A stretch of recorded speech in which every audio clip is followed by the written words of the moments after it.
দিকটাকে আমি নর্মাল কলকা করে দেখালাম ওদেরকে। এবার এই দিকের গালটাতে আমি দেখাবো সাবেকি কলকা কি করে করতে হয়। এবার ধরো বেসে মেকআপ আছে, তো ভুল হয়ে গেলে আমি তুলতে পারবো না, তো আমি ফার্স্টে কি করব, ডট ডট দিয়ে মেজারমেন্ট করে নেব।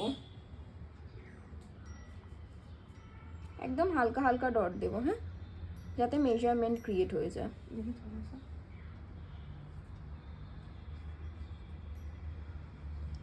ঠিক আছে।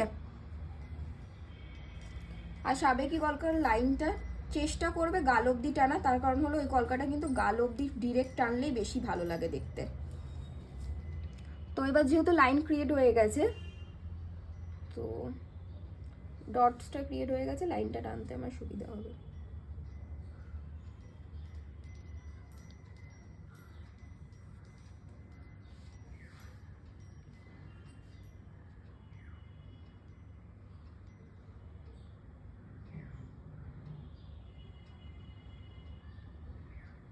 দেখেছি একটা রাউন্ড শেপে আসছে জিনিসটা।